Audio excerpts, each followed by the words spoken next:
Hola, ¿qué tal? Buenos días, chicos, chicas. Bienvenidos otra vez a un podcast en este especial que tenemos de Día de Muertos, Halloween. Y bueno, hoy tenemos a otro invitado especial que, como recordarán todos esos podcasts, tenemos esta temática de Día de Muertos. Entonces, ¿quién nos visita el día de hoy? Nos visita el doctor Roberto Carlos Almazán Núñez. ¿Qué tal, doctor? ¿Cómo está? ¿Cómo estás, Bienvenido. Beto? Muy Muchísimas bien. gracias por la invitación. Muchas gracias a usted por Gusto estar aquí. aceptarla. Muchísimas gracias. Bueno, pues me voy a permitir decir una pequeña reseña porque a fin de cuentas ahorita estaba leyendo su reseña y ya tiene un poquito de experiencia, tiene una trayectoria ya un poquito Pues larga. tenemos un rato ya trabajando con, Sí. con este grupo de Ah, las bueno, aves. sí, si me permite, vamos a leer una breve porque si no, nos vamos a llevar todo el No, podcast no, aquí. resumido. Bien, pues el doctor Roberto es ecólogo por la UAGRO, es maestro en recursos bióticos por la Universidad Autónoma de Querétaro y doctor en ciencias biológicas por la Universidad Autónoma Metropolitana. Es, por supuesto, también miembro SNI, nivel 2. Ha publicado un libro con 7 capítulos. Este libro y también otro de 57 artículos científicos que también ha estado activo en estos artículos de la investigación, ¿no? Sí, bueno, parte del trabajo que hacemos es divulgar, difundir el conocimiento y bueno, Excelente, tendremos a escribir artículos para excelente. comunicar los hallazgos que vamos generando a través del Perfecto. tiempo. No, pues al fin de cuentas, gracias a ustedes son los que sabemos, ¿no? Sabemos sobre estos conocimientos que se van descubriendo. Sí, pues, la ciencia es fundamental y la manera en la que pues tendemos a generar esos puentes de interlocución y a comunicar lo que uno va encontrando es mediante los escritos, ¿no? En este caso científicos que se escriben para otros pares, pero también hay otro tipo de escritos que son más divulgativos, que son como más para pues, la sociedad, el público en general, y hay diferentes formas, ¿no? De Sí, difundir el conocimiento. Ese es uno de ellos, la excelente. escritura de los artículos. Excelente. Bueno, pues también sus líneas de investigación las ha enfocado en responder preguntas, por supuesto, sobre la distribución de la avifauna y sus requerimientos ecológicos con herramientas de moderación del nicho ecológico, así como también conocer los efectos de la actividad humana en las comunidades bióticas y sus procesos ecológicos. Pues ahora sí que lo que habíamos comentado, ¿no? Un pequeño resumen Sí. de toda la trayectoria que ha tenido, doctor, o que tiene hasta el momento. Bueno, sí, Pues pues un poco en más. realidad nos dedicamos a estudiar a las aves. Digamos que bueno, los que estudiamos a las aves en sus diferentes disciplinas nos Sí, llamamos o nos hacemos llamar ornitólogos. La ornitología es la disciplina que estudia las aves, ok. pues en todos sus aspectos. Y pues desde que era estudiante en la licenciatura, yo empecé a trabajar con este grupo faunístico. Después en el posgrado continué. Y realmente, pues como ahorita acabas de mencionar, un poco la semblanza, parte de mis líneas es tratar de entender por qué, por ejemplo, las aves están en donde están, por qué viven en donde viven. Claro, Que sí. parecería una pregunta muy trivial y muy sencilla, pero en realidad la respuesta puede ser muy compleja y hay un montón Hay un porqué. hay muchos porqués, ¿no? Así Entonces, es. parte de lo que nos dedicamos es precisamente a tratar de responder preguntas de ese tipo, a también saber cómo interactúan, por qué se alimentan de X planta o de X fruto, qué es lo que de alguna forma beneficia o cuál es el beneficio que reciben tanto la planta como el ave en esa interacción, Ok. cómo se da esa interacción y cómo hoy en día las actividades antropogénicas que nosotros vamos impulsando para, pues ahora sí que también para mal, en cierta forma también para bien porque hay un desarrollo, Sí, pero a medida que hay desarrollo, pues eso genera ciertos impactos en el ambiente y eso merma o afecta a ciertos grupos de plantas o animales, más aquellos que son vulnerables. sí, sí, Entonces sí. tratamos de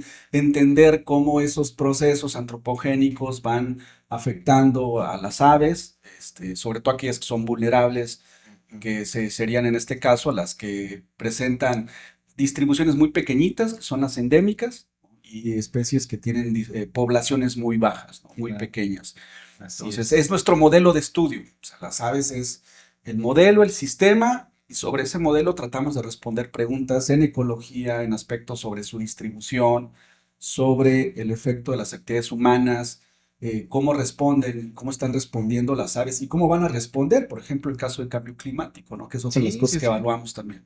Ahora sí que el cambio climático es un tema en todos los aspectos que ahora sí que cada vez que tenemos Sí, un podcast relacionado siempre lo mencionan. claro, claro. Y es que el impacto que está teniendo es muy, muy Sí, grave, sí, a fin de cuentas. sí, sí, Así sí, lo es. vivimos, ¿no? Finalmente. Así es.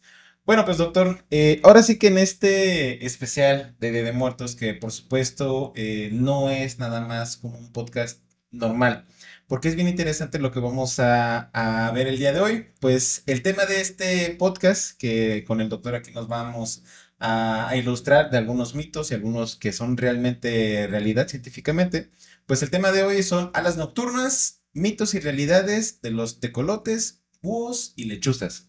Porque hay muchas cositas por ahí, hasta incluso mis abuelos también desde niños decían que si cantaba un ave con un especial sonido, que los corriéramos. Pero a lo mejor ahorita, más adelante vemos eso, ¿no, doctor? Sí, hay muchos mitos, tal vez no desmenucemos todos y tal vez no todo lo sepa o los Sí, conozcamos, sí, pero claro. obviamente hay en el folclore mexicano, en la cultura mexicana o mesoamericana, hay mitos bastante comunes o frecuentes que uno suele escuchar, que bueno, a lo mejor es un buen momento para tratar de explicarlos y tratar Sí. de razonar acerca de ellos, ¿no? Sí, sí, sí, porque ahora sí que tenemos que ver la realidad de las cosas, no nada más guiarnos a lo mejor, porque son, ¿cómo lo podemos decir? Estos mitos son prácticamente es una tradición que va de generación en Sí, generación. sí, son por heredad, ¿no? O sea, vamos heredando, se va contando la historia, el mito, la leyenda, y entre generación tras generación, pues bueno, se va transmitiendo, pues de alguna forma, pues, ese Sí, conocimiento, ¿no? Que pues en algún momento surgió y que tiene que ver mucho con el arraigo cultural claro. también. Sí, sí, sí, y pues ahorita a eso venimos, a dar el conocimiento, ahora sí, científico de parte de usted. Pues bien, vamos a empezar ahora sí que hay unas preguntitas que se hicieron aquí también, algunos puntos que queremos que usted nos ilustre con esa parte. Pero a ver, doctor, ¿cómo podemos distinguir entre un búho, una lechuza y un tecolote? Bueno, mira, antes yo creo que de empezar a tratar de dar características, sí creo que es bueno que entendamos que búhos, tecolotes o lechuzas están agrupados dentro del mismo orden. Ujú. O sea, son especies que tienen un parentesco muy cercano y están ubicados dentro del orden de los estrigiformes. Un poco para desmenuzar la etimología del orden de los estrigiformes, el prefijo estrigi o strix en latín significa lechuza o tecolote, precisamente. El sufijo formes o forms significa forma. Ujú. Entonces, de manera literal, el significado de estrigiformes es algo parecido o que tiene forma a lechuza o a tecolote, ¿no? Ok. Y dentro de ese orden de los estrigiformes se divide o existen dos familias principales, que es la familia Titónide. En esa familia están agrupadas todas las lechuzas y la familia Estrígide, y ahí están agrupados los búhos y los tecolotes. Ok. Entonces, entre búhos y tecolotes son como más hermanitos y los titónides o las lechuzas son como los primos cercanos. Pero al final están dentro del mismo grupo, están muy cercanos entre ellos y es digamos que la primera característica. Ya después de ahí hay otras características que los distinguen, ¿no? Ujú. De entrada, pues tanto búhos, lechuzas y tecolotes, pues tienen las cabezas muy redondeadas, tienen picos generalmente cortos y ganchudos, tienen ojos pues muy grandes, tienen la característica de que incluso la mayoría de los búhos y tecolotes tienen y lechuzas también, las patas completamente emplumadas, el tamaño es otra característica, y tienen pues una característica muy peculiar, es la capacidad que tienen para mover el cuello, ¿no? O sea, pueden girarlo hasta 270 grados,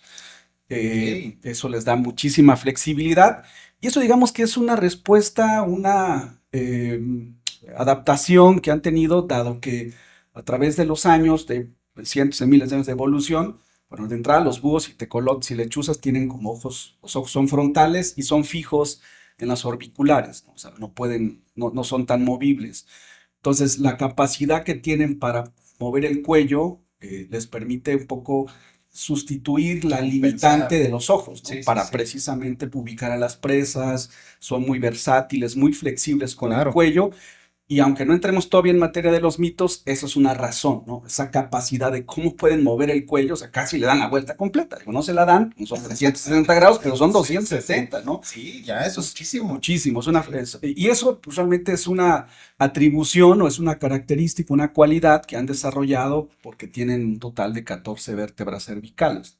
un ejemplo, nosotros tenemos 7, tenemos la mitad. Sí. O sea, tienen el doble de vértebras cervicales que les da esa flexibilidad en el cuello y que pues precisamente es para poder ubicar presas. Otra característica que tienen un sentido auditivo sumamente agudo, o sea, escuchan con una precisión, pero eso es dado principalmente por el disco facial. O sea, tienen un disco cóncavo que está cubierto de plumas y que básicamente la función de ese disco cóncavo es la función de una parabólica, una antena que recibe el sonido, lo captura y lo canaliza a los oídos. Entonces, pues la precisión que tienen para poder escuchar algún mínimo ruido, alguna presa, es bastante alta. Sí. Otra cualidad que tiene en general el grupo es que tienen también un sentido de la vista sumamente desarrollado. En general las aves es uno de los principales sentidos que tienen desarrollados la vista, pero los búhos, tecolotes y lechuzas aún más. Tienen una serie de bastones que son células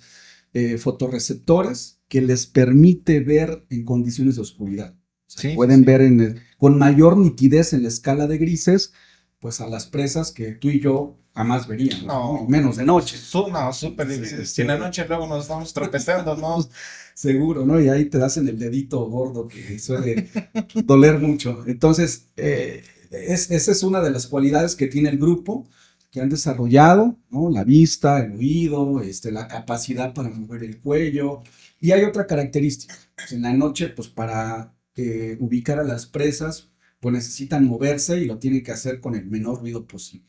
Entonces sus alas están adaptadas, tienen bordes muy suaves que les permiten moverse sin generar realmente el mayor ruido, ¿no? A veces son inaudibles, se están moviendo y la presa ni por enterada. Entonces, esas cualidades son las que, digamos, distinguen. Ahora, ¿qué diferencias hay entre lo que es una lechuza con respecto a los búhos y a los tecolotes? De entrada es el disco facial. El disco facial en los búhos y tecolotes es redondeado. En las lechuzas tiene forma de corazón. Se les distingue bastante bien. Y otra característica que los distingue es que búhos y tecolotes, pues los tonos generalmente son más crípticos con la oscuridad, o sea, son tonos más cafés oscuros, presentan mucho barrado, muchas motitas, ¿no? En tonos como beige, como blancuzcos, y las lechuzas son pues, como más claras, ¿no? Más blancuzcas, tirándole un gris claro. Entonces es bien sorprendente, fascinante además, te vas al campo en la noche, en la oscuridad, que eso es otra también de las razones por el que se han desarrollado ciertos mitos, ciertas leyendas. Sí. Tú pasas una lechuza en la noche, en el campo, vuela sobre ti con la envergadura que suelen tener por los tamaños, que además son realmente muy imponentes. Porque pensamos que son pequeños, pero... No, hay muchas especies que son de un tamaño de 70, 75 centímetros, ¿no? Te vuela por encima, pues, de una envergadura, es fascinante. Sí. Nosotros que nos dedicamos a estudiar a las aves, nos fascina ver ese tipo de escenarios. Tal vez para otras personas no lo sea tanto. Y pues, bueno, es muy emocionante además poder ver pues, el contraste, sobre todo de la oscuridad, con el color claro, blanco, grisáceo que tienen las lechuzas. La otra característica que tienen en común son las garras, ¿no? Son muy afiladas, son muy grandes, son muy fuertes, además, precisamente para poder capturar a las presas, para poder cazar y pues, para poder trasladarlas, ¿no? A los sitios donde se van a alimentar de ellas. Sí. Entonces son, digamos, algunas de las características que tienen en común y también lo que las hace un tanto diferentes. Es el color y el disco facial. Y en general, pues las lechuzas, búhos y tecolotes se distribuyen en prácticamente todo el planeta, excepto en la Antártida y en algunas islas muy remotas, las tenemos en todos los lugares, ¿no? O sea, hay búhos, tecolotes y lechuzas en pues, prácticamente todo el planeta. Ok, no son como especies que exclusivamente de una sola región. No. Ellos puede estar en cualquier lugar, nos podemos encontrar. Muchos ambientes. De hecho, pues en la ciudad, aquí en Chilpancingo, sí, pasan las lechuzas. De hecho, en el Zócalo, en la iglesia de la Asunción, pues allí estaban anidando una pareja de lechuzas. Sí, una pareja, ¿no? Ok. Sí, son comunes que atraviesen en las ciudades o que pues, de repente en las ciudades hay como más calor, ¿no? Son como islitas de calor y en las noches entran a refugiarse. Sí. Son las garzas que estaban en la Alameda, ya no sé si estén, por cierto, pero un tiempo que entraban. Sí, no las he visto todavía, pero es que es por lo mismo, pues. Exacto. Pero fíjese que hizo un comentario que yo anteriormente sí había visto en un mini documental en las redes sociales, en la cual ponen micrófonos, una línea de micrófonos y detectaban para calcular, por supuesto, los desniveles del sonido, ¿no? Los decibeles, perdón. Entonces, una donde sí me impresionó es que es nulo el ruido de lo que me dijo los búhos o las lechugas. Las Las lechuzas, perdón. lechuzas, Entonces, búhos también. es nulo, Sí. nulo el ruido. Entonces, es tan impresionante porque nosotros a lo mejor en el día a día estamos acostumbrados Sí, que a lo mejor un pajarito vuela nada más porque sí, y hace muchísimo ruido. sí, sí, sí. Y te quedas desconcertado porque piensas, pero oye, son animales más grandes Ujú, y que emprendan el vuelo y no hagan nada de sí. ruido, es Es impresionante. inaudible muchas veces, es Así es. imperceptible. Incluso hay aves que son muy escandalosas para volar, incluso las palomas que no son tan pequeñitas, Pero pero sí tampoco son. son tan grandes como el tamaño de los búhos o Sí, tecolotes, son súper escandalosas sí, para volar, ¿no? Vas caminando pues, en el campo y luego escuchas el volar de una paloma, ¿no? Ya hasta sabes que es una paloma, son súper escandalosas. efectivamente. Como le comentaba, yo en lo personal a lo mejor estoy muy acostumbrado a escuchar este Sí, ruido de las aves al despegar o a lo mejor cuando ya están volando pero quieren, no sé, subir más la altitud, pero es bien impresionante que este tipo de animales exista, que hagan, emprendan el vuelo y no se escuchen nada, hasta parece tecnología. sí, Y vamos a lo mismo, de que la tecnología, muchas de las tecnologías que nosotros tenemos, nos hemos basado en los animales. Así sí, es. sí, Entonces, son fuente de inspiración así para es. desde el desarrollo tecnológico también. Sí, sí, sí. Y esto es uno de los grandes ejemplos. Y yo sí le comentaba al maestro Edson, que digo, déjame este podcast porque la verdad a mí sí me interesa mucho y precisamente por el video que vi, sí digo, no, pues ese es mi momento. Pero sí a mí se me hace muy interesante todas estas Sí, características de las aves. Pues bien, doctor, ahora sí que lo que estábamos comentando, que son aves diferentes, estamos de acuerdo, y sus nombres asignados para las mismas también son diferentes, pero ya, ahora sí que su respuesta ya no las dijo de esta pregunta porque ya nos dio una definición al principio, entonces ahí creo que quedó muy, muy bien explicado, pero a ver, un punto desde su experiencia, doctor, como investigador. ¿Por qué cree que estas aves despiertan tanta fascinación y al mismo tiempo tanto temor? Que ya es un punto que nos hizo también mención hace ratito, que en las sí. noches pasa, pero no creo que nada más sea eso, porque también hay muchos videos que creo yo están mal difundidos, que es un conocimiento que no debe de ser porque es erróneo, pero bajo su concepción, bajo su concepto, ¿por qué cree que estas aves despiertan este interés o este temor? Mira, en primera instancia, por la fascinación, pues yo creo que tiene que ver mucho por su comportamiento. O sea, todas estas características que ya señalábamos, todos estos hábitos, todas estas peculiaridades o singularidades que tiene el grupo, pues las hacen como muy atractivas Sí. y muy interesantes también, ¿no? O sea, el hecho de que puedan, lo que acabas de mencionar, pueden volar sin hacer pues el mayor ruido posible, más que lo necesario, el que puedan escuchar con una precisión pues que tampoco tendríamos nosotros los humanos, el que puedan ver Ujú. en la oscuridad, todas estas características pues las hace realmente llamativas y atractivas, ¿no? Su comportamiento, la forma en la que mueven el cuello, cómo se alimentan, de qué se alimentan. Ahora, la otra parte, pues es la del temor, pero que es un temor como mal infundado. O sea, Sí, sí, sí. realmente tiene que ver mucho con la desinformación, con las falsas creencias, Así es. que lo que decíamos al principio, esas creencias que se van heredando erróneamente, y es importante eso, desmitificar esos mitos que, pues, dicen por ahí, ¿no? Parecen chiste, pero son anécdotas. Sí, Realmente ocurren en muchas comunidades, en otras tal vez no tanto haya permeado, pero en otras tal vez sí. Y eso pues genera problemas seguramente, y los hay con este grupo. Entonces, más bien como el temor es una cuestión, pues un poco a lo mejor por los mismos hábitos nocturnos.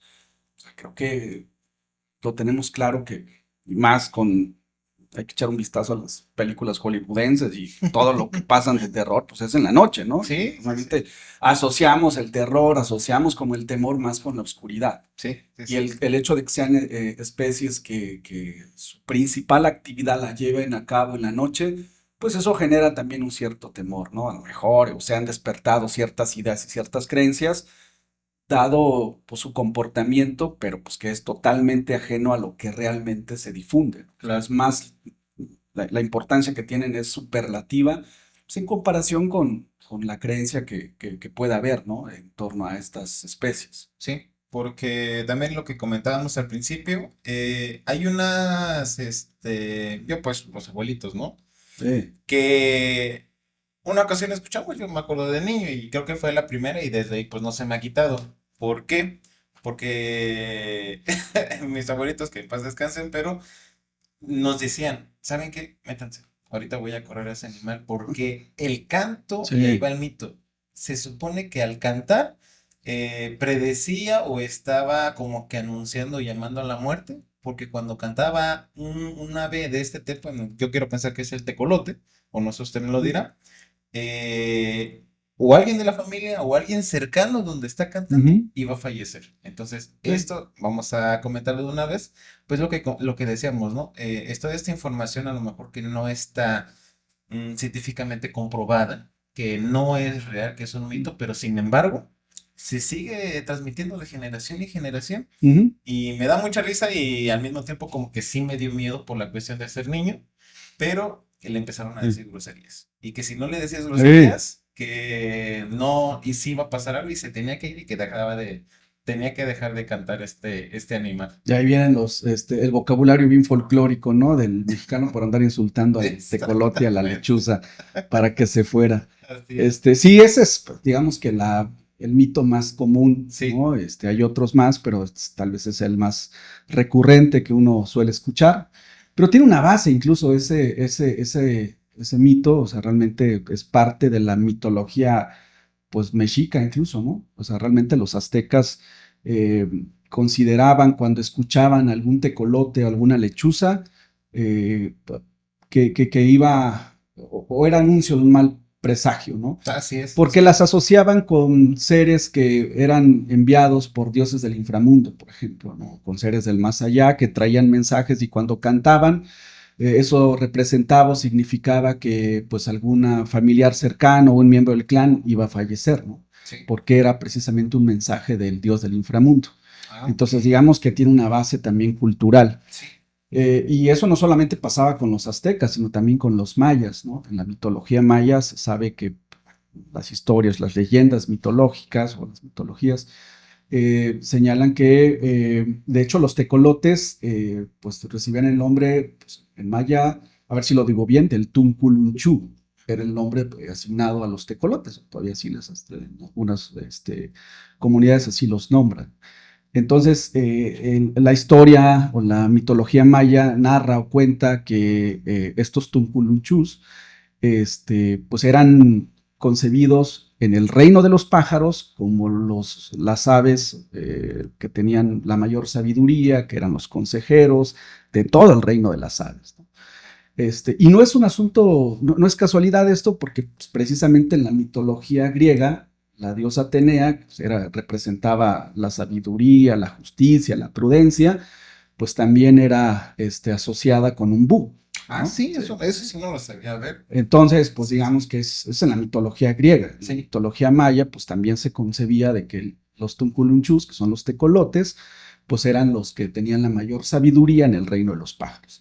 La historia o la mitología maya cuenta que, pues en alguna ocasión, pues estaban reunidos varios pájaros o varias aves y pues empezaron a convivir los demás pájaros por rendirle pleitesía al Tunculunchu, que era el de la sabiduría, pues le ofrecieron manjares y vinos, ¿no?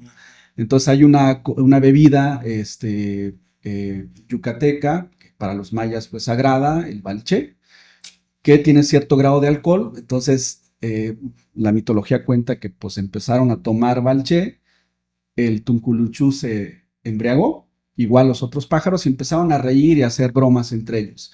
Pasaba una persona maya, un humano, por ahí, escuchó el ruido, se unió a la reunión, le dieron también de tomar balché, se embriagó, pero ya en el ambiente, pues esta persona maya empezó a lanzar improperios y a lanzar, sobre todo a ensañarse con el Tunculuchú, que es el tecolote, Ujú, ¿no? ujú.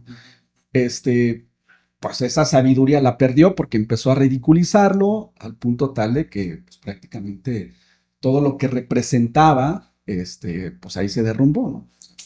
Digamos que para los otros pájaros empezaron a mofarse también de lo que la persona maya hablaba en relación al Tuculunchú. Como venganza, cuenta la historia maya, el Tuculunchú entonces visitó cada uno de los cementerios habidos y por haber.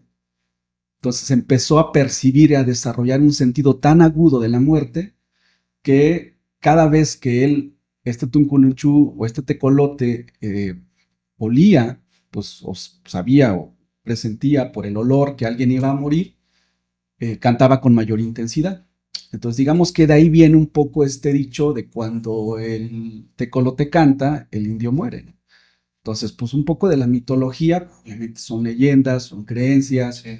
los pájaros no andan tomando y no andan conviviendo y embriagándose, ¿no?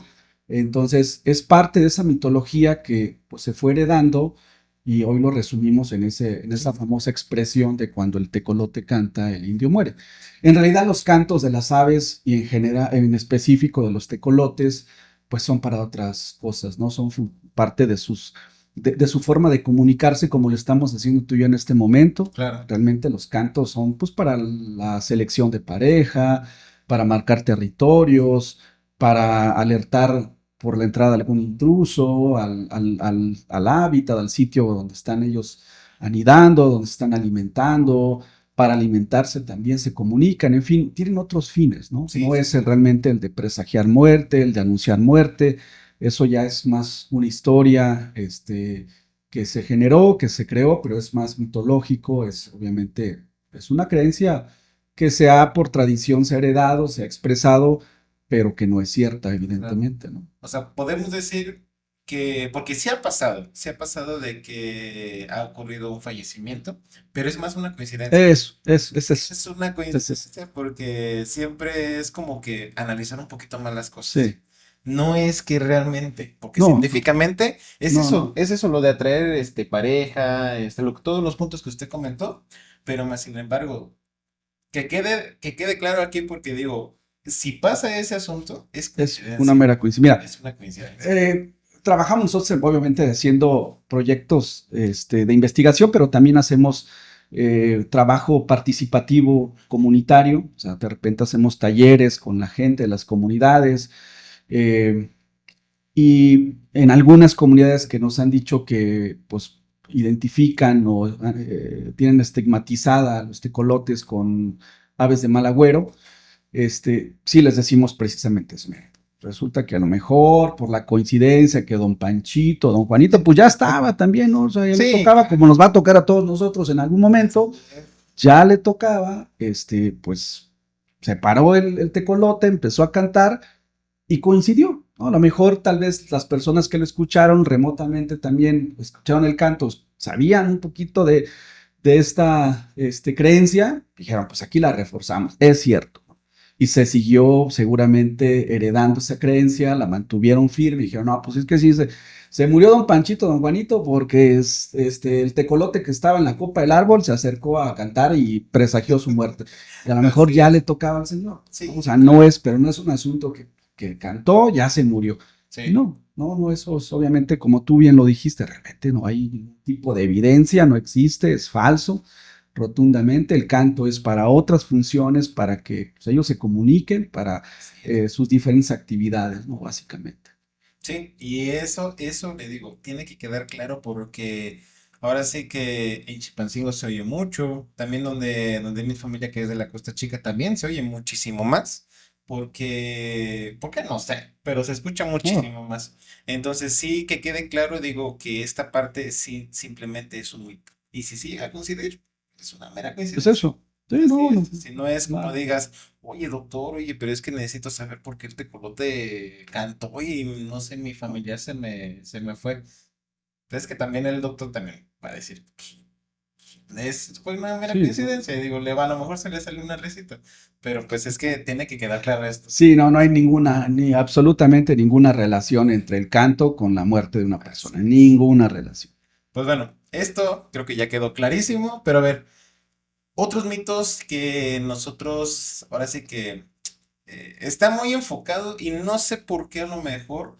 En estas fechas que ya están próximas, por supuesto, esto de Día de Muertos, que ya pues prácticamente faltaría ya poquitos días, pero dice mucho que también las lechuzas o los tecolotes son brujas transformadas. Eso también Esa es es bien, otra creencia, es ¿no? bien interesante. Sí. Ahora, también igual, por supuesto, de su perspectiva. ¿Cómo surgió esta idea, doctor, y el papel que tiene la tradición en mantenerla viva? ¿Por qué se sigue diciendo? Pues mira, de entrada esta creencia de que se convierten en brujas o que son brujas, pues también es una creencia que incluso surgió en la Edad Media, ¿no? Realmente los búhos, los tecolotes en ese tiempo, pues eran asociados con la brujería, con todo lo que tiene que ver esta parte del ocultismo, ¿no? Todas estas cosas, este, pero desde ese tiempo, ¿no? Y en algunos estados del país, incluso, en algunas partes de Europa también, e incluso por ejemplo, en el sur de Texas, parte de algunas zonas de Estados Unidos, sí tiene mucho esa creencia, ¿no? En algunos sectores de que eh, los búhos representan, o las lechuzas, representan los búhos, o están en cuerpos como de un búho, de un tamaño muy grande, pero con cara de una anciana que vigila las Ujú. casas, ¿no? Entonces, está vigilando a las personas que entran y salen de las casas, ¿no? Sí, Como una forma de, pues digamos, pues no sé si de nahualismo, que es lo precisamente que los te iba a aztecas comentar. mucho creían en eso también, pero bueno, pues se ha mantenido, yo creo que en parte por el mismo temor y la falta de conocimiento, o sea, el desconocimiento de la importancia que tienen los animales en los ecosistemas, en el medio.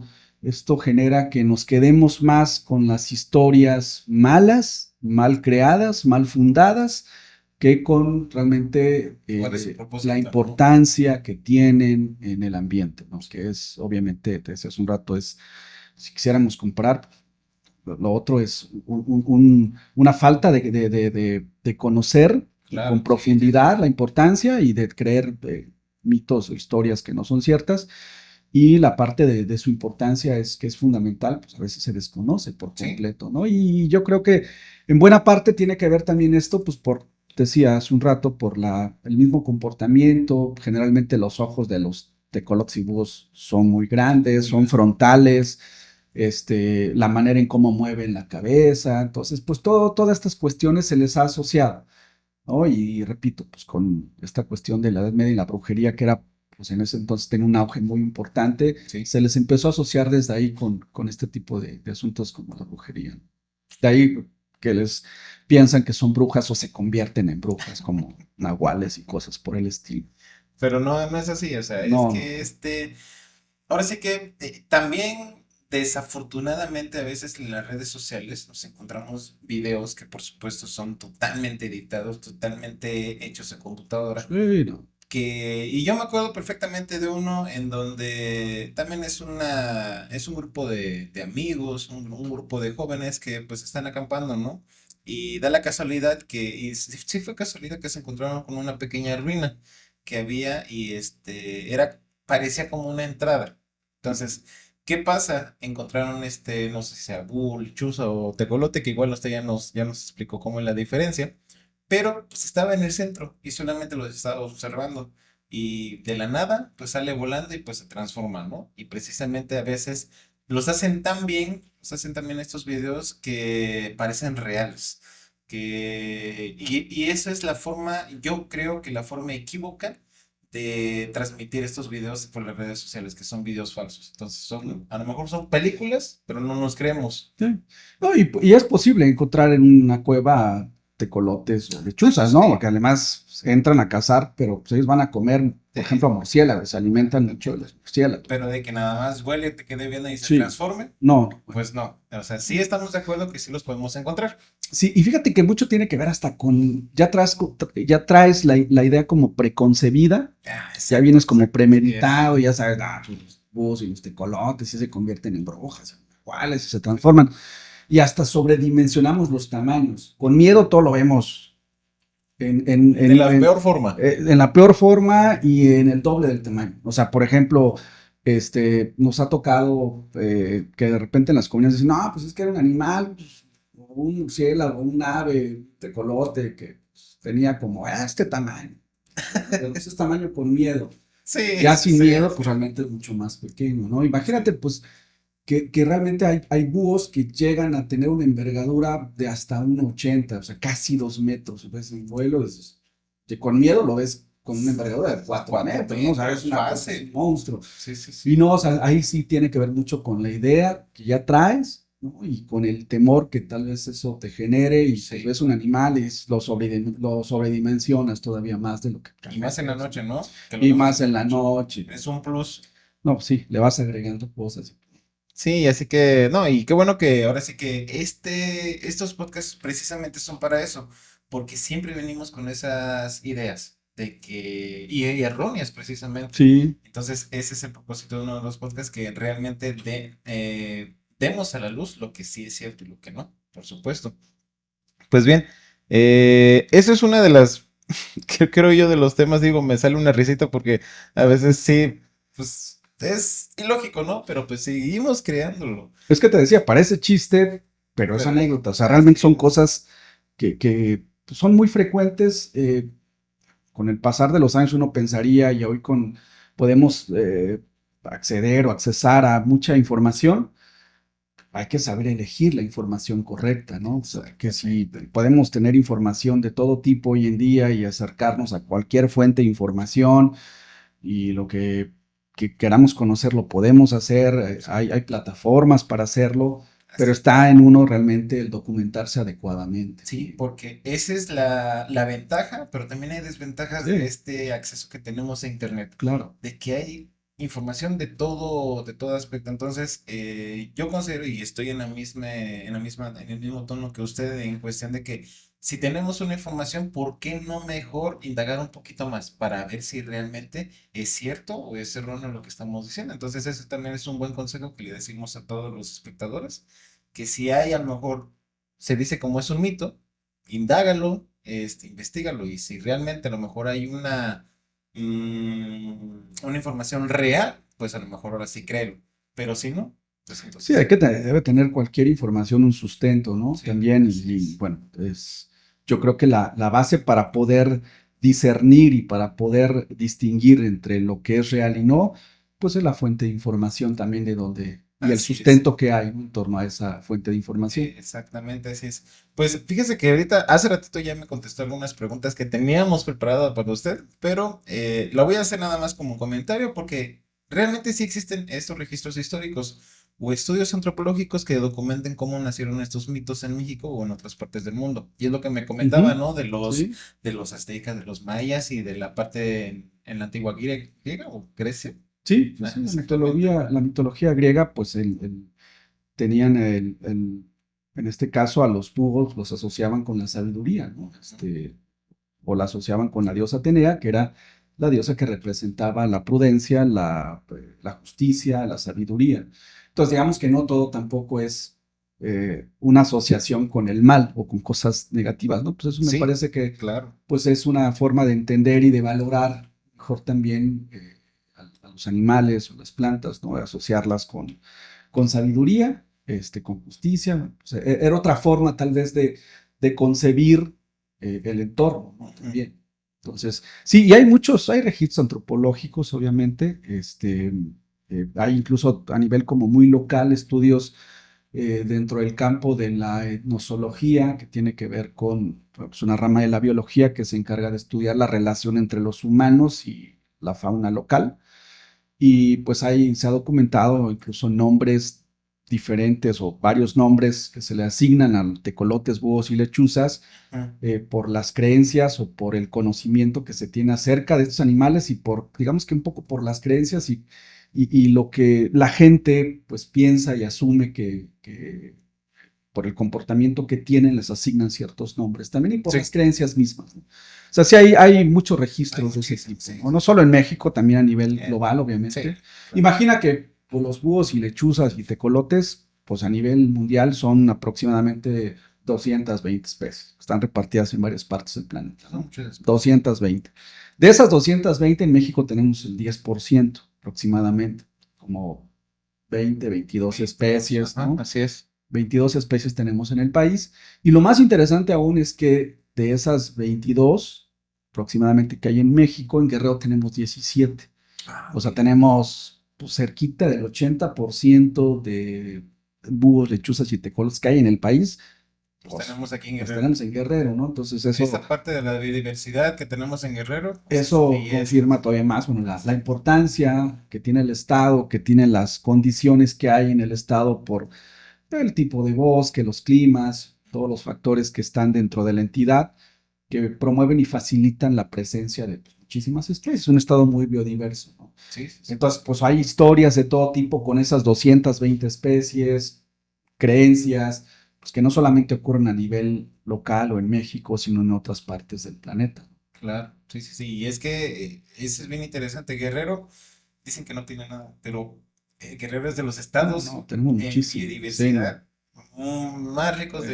del país. Entonces, es algo que sí tenemos que seguir diciendo porque en todas las especies, y ahora sí que todos los podcasts que hemos tenido, siempre me dicen lo mismo, que en Guerrero tenemos unas adecuaciones de flora adecuadas precisamente para el desarrollo de especies.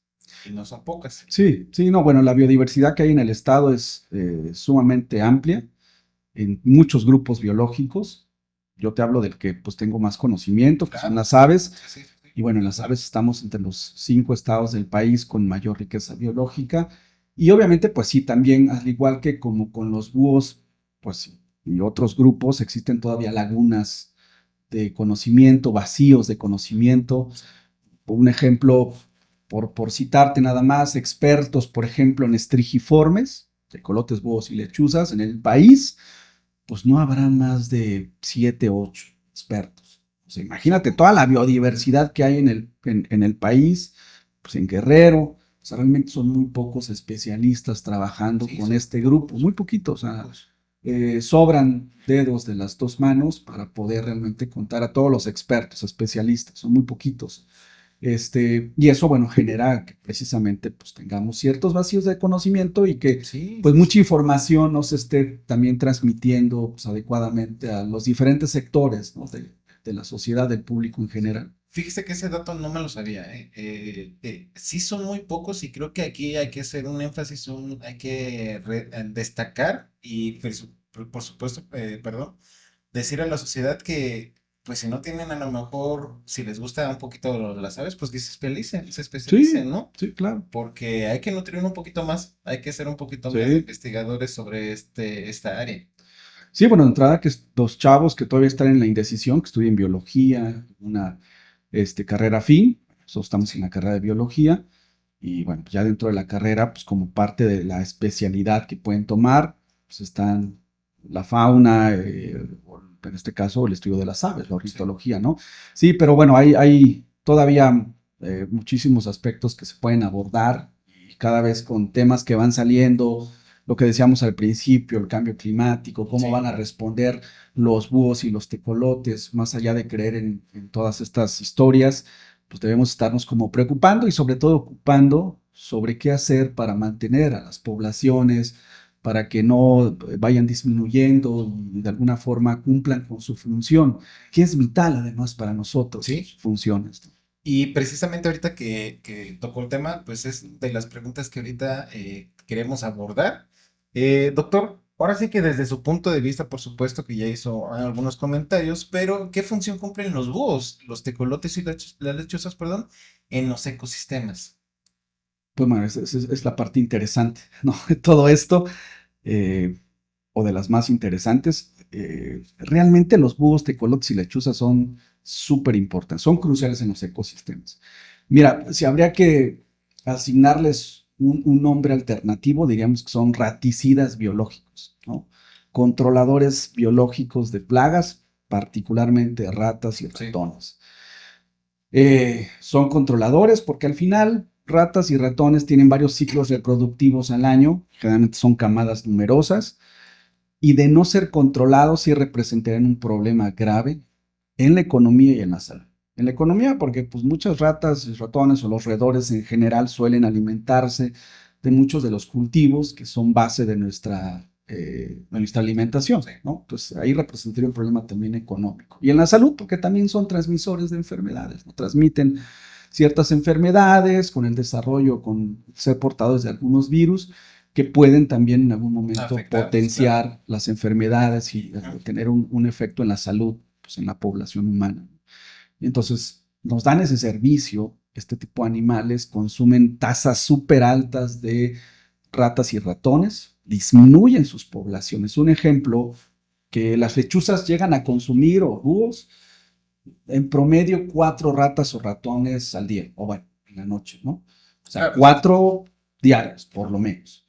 Entonces, sácale cuentas a la semana, pues ya son 28 28. aproximadamente, 28 más o menos.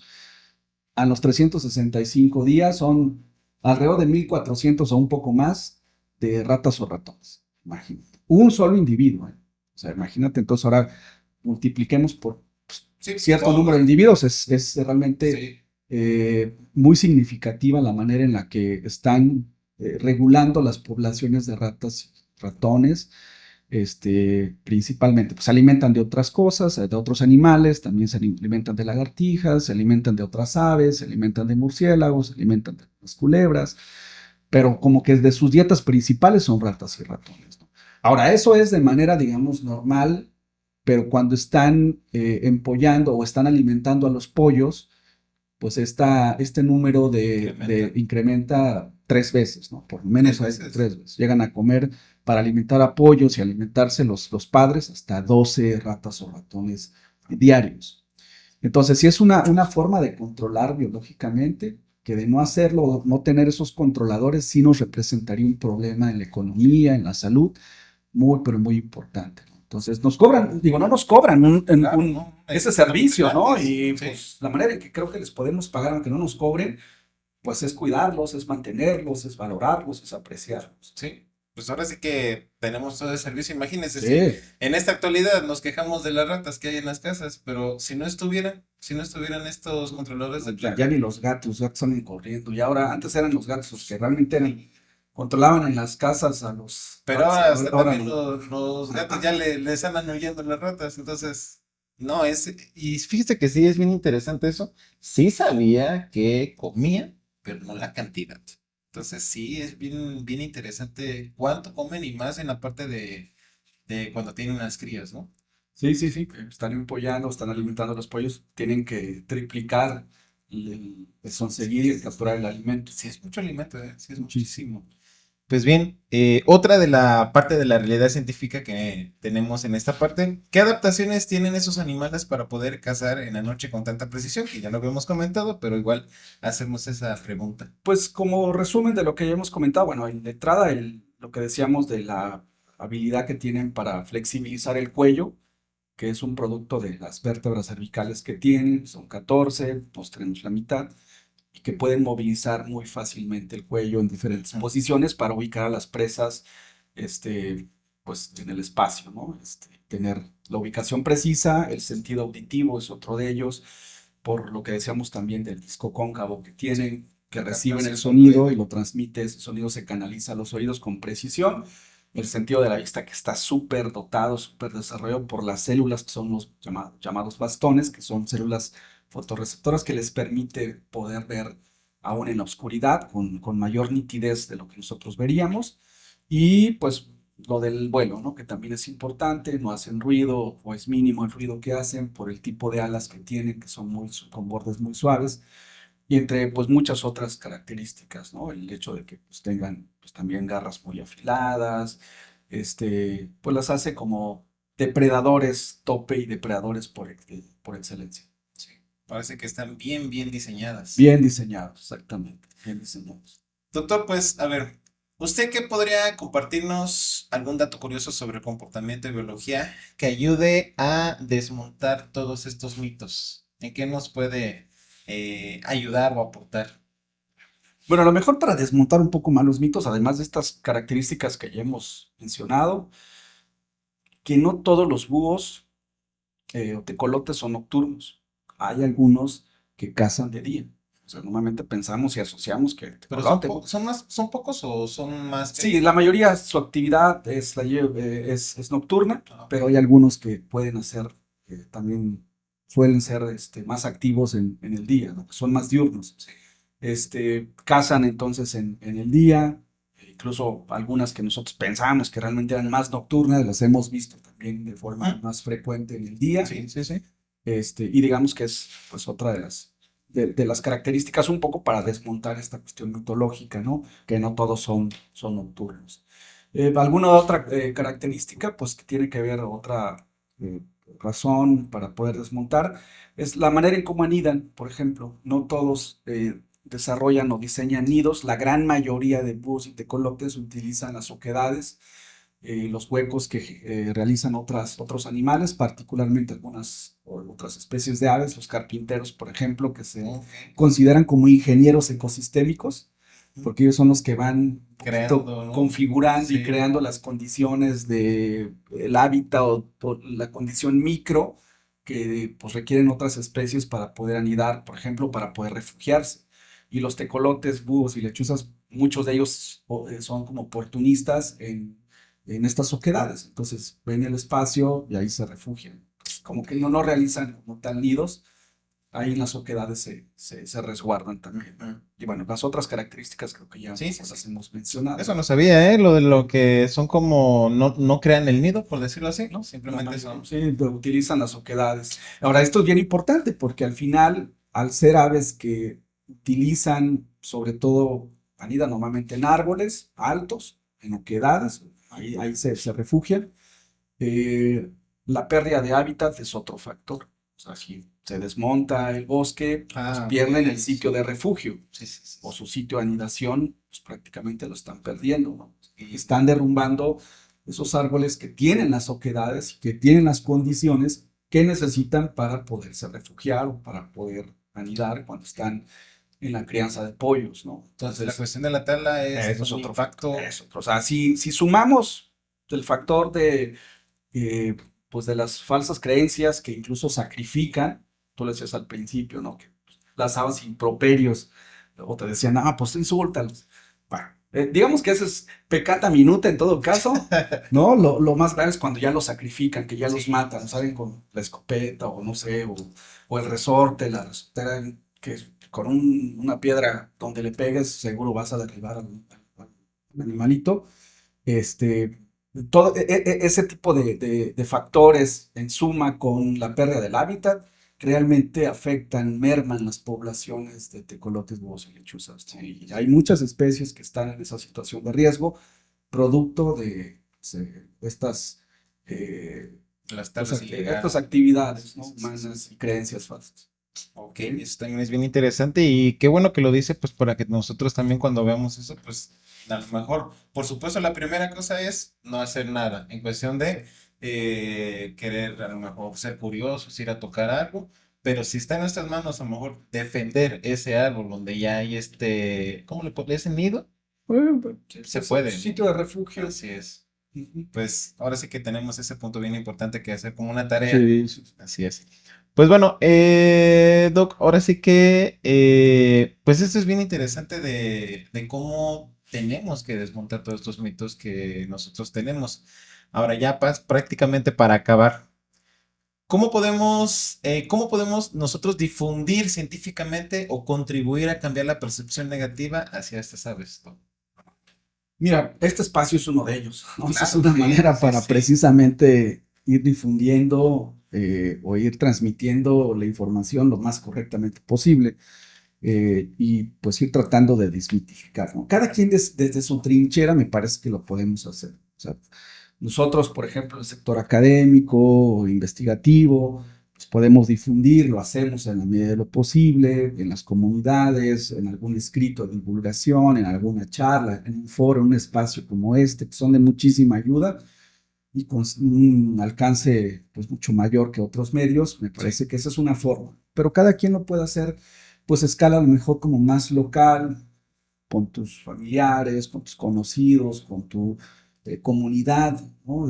Con tu grupo no sé, de conocidos, de personas, de amigos, de familiares. Sí. Yo creo que todos podemos ir como abonando a desmitificar estas creencias y sobre todo cuando escuchemos que alguien pues menciona algún tipo de creencia de este tipo, pues creo que sí podemos ahí participar y hacerle ver y reflexionar sobre todo que pues son especies súper importantes, que gracias a ellas tenemos pues muchísimos servicios. Tal vez la visión antropocéntrica de pensar que nosotros estamos en el centro no sea la más adecuada, y de hecho no lo es, pero sí creo que hasta por conveniencia, o sea, realmente nos conviene hacer conservación, nos conviene que estos animalitos, estas especies se mantengan, se preserven, continúen a largo plazo en los sitios, en los hábitats donde están y donde pues, se ocupan, ¿no? Sí. Yo creo que todos podemos hacerlo de alguna medida. O sea, charlando, platicando como lo hacemos, esa es una. Y hay otras formas también. Ir transmitiendo, pues ahora más bien el conocimiento real acerca de la importancia de estas especies. Sí, así es nada más eso, transmitir el conocimiento real, lo que es, y no los mitos que siempre hemos estado. Y de alguna otra forma a lo mejor combatir, ¿no? Escuchar que ya lo están diciendo por ahí, o sabes que ya canto y los vecinos ya quieren ahí sacrificar al animalito, pues ser tú intermediario, ¿no? Del asunto y explicar por qué canta. Y digo, o usted ya nos explicó ahorita en este podcast, en este espacio, por qué es el canto, entonces explicar por qué no, ¿no? Entonces, para darles un poquito, a lo mejor no vamos a ser los expertos como usted, pero por lo menos ya nos llevamos un poquito de ese conocimiento. Y ese, como había comentado, la intención de esas actividades, de estos podcasts es eso, desmentir estos mitos que en esta temporada siempre muchísimo. Y digo, tenemos la percepción de que ya llega el Día de Muertos y hay que sacar los mitos del cajón todo empolvado. Sí, mira, estaba tratando de recordar en una comunidad, no fue aquí en Guerrero, otra entidad del país, no recuerdo, te mentiría si te doy el nombre, pero sí, en algún momento, y hace no mucho, vi la nota por ahí de que habían capturado 3 lechuzas, eh, las amarraron, prácticamente las llevaron como al centro de la comunidad, las amarraron de las patas y estaban ahí los animalitos sufriendo, las amarraron en un árbol y las quemaron. O sea, son de esas cosas que, bueno, dices, es falta también de conocimiento y a veces hasta de interés, ¿no? O desinterés. Yo creo que sí, el trabajo es arduo, es intenso, creo que tenemos todos que colaborar. No es para un sector, no es para los especialistas, no es para la academia, no, yo creo que es para todos, es una tarea que, insisto, nos conviene a todos y es necesario que hagamos difusión de la información correcta. Y si vamos a revisar algo en pues en la internet, en la red, que seamos muy asertivos o que tratemos de buscar realmente fuentes de información más fidedignas y no irnos con la primera o primer reel que veamos y que a lo mejor nos está desinformando o nos está mostrando imágenes que no son ciertas. En fin, hay que tener mucho cuidado en todo ese tipo de situaciones. Y hay que seguir lo que está comentando el doctor, hay que seguirlo tal o cual porque él es el experto en esta materia y pues al fin de cuentas tenemos que seguir preservando a estas aves, a estas especies. Pues bien, doctor, ahora sí ya para terminar el último punto, en el marco, por supuesto, del Día de Muertos, en el que estamos, donde la línea entre lo simbólico y lo natural pues se difumina. ¿Qué mensaje le gustaría dejar al público sobre los búhos, las lechuzas y los tecolotes? Bueno, qué mensaje que yo creo que sigamos admirando la naturaleza en general, muy particularmente en estos animales. Yo creo que tenemos, es una situación moral y ética que debemos de respetar, ¿no? Cualquier organismo, el simple respeto, que los valoremos, que los apreciemos, que conozcamos la otra perspectiva, si a lo mejor tenemos la errónea, pues que nos demos la oportunidad de conocer otra, ¿no? Y solamente de la importancia que tienen para conocer y profundizar más.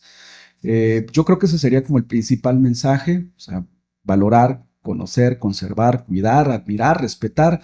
Son verbos que creo que los podemos aplicar y que son pertinentes para que podamos mantener, pues no solo estos animales, sino la biodiversidad en general, de la cual depende pues, nuestra seguridad alimentaria incluso, ¿no? O sea, por ejemplo, los polinizadores, que es otro tema, pero es parte de esa biodiversidad.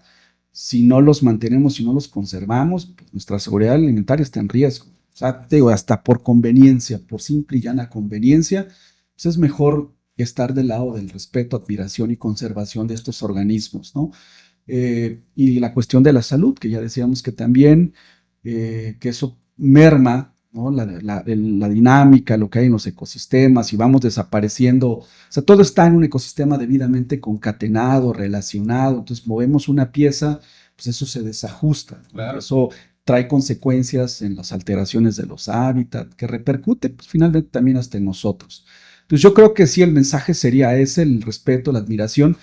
Muchas de estas ideas y muchas de estas creencias son producto pues, de la cosmovisión que las culturas milenarias pues, tuvieron o han tenido, ¿no? Y que pues, se fueron heredando, pero son parte de esa cosmovisión que tenían esas culturas, los mayas, los aztecas, precisamente para pues, poder entender mejor el entorno, ¿no? Y asociaban fenómenos con comportamiento de animales, fenómenos que ocurrían en la naturaleza o, no sé, alguna cuestión como climática. Era una forma de entender mejor esa cosmovisión o esa manera en cómo concebían el mundo o su entorno, pues asociaban, ¿no? Pero, pues bueno, no, muchos de esos mitos que se fueron creando, esas leyendas, pues son eso, son leyendas, mitos, son creencias, pero que no tienen una base empírica real. Entonces, sí, veamos desde otra perspectiva la importancia que tienen estos animales y más bien eso, valoremos mucho y respetemos. Sí, así es, pues, doctor, muchísimas gracias No, al por contrario, estar Beto, en este muchísimas espacio. gracias a ti por la invitación al COCITIEC, por fomentar este tipo de espacios, pues, que nos permiten un poco charlar de lo que hacemos, un poco de lo que también conocemos, y pues en la mejor disposición de seguir colaborando. Muchísimas gracias, doctor. Pues ahora sí que fue un placer haberlo tenido. Yo Pues al considero contrario, que Beto. esos temas son muy poco Sí, hablados, sobre todo lo de las aves. Pero creo que tenemos que alimentar un poquito más, porque siempre hablamos de tecnología, medicina, ingenieros, pero nunca hablamos de aves. Entonces, no, creo pues que invítenme más seguido y yo vengo. es lo que le iba a comentar. Le vamos a hacer más invitaciones porque para mí sí es muy importante y se habla muy poco. Tenemos muy poca educación en aves, entonces que esto no sea una excusa perfecta Claro. para seguir haciendo actividades con usted, doctor. Oh, seguro que sí, yo encantado. Perfecto. Pues muchísimas gracias a todos. Hoy tuvimos este tema bien interesante sobre la lechuza, los tecolotes y Los búhos. los búhos. Así es. Pues bien, muchísimas gracias a todos nuestros espectadores. Le damos las gracias al doctor por habernos visitado.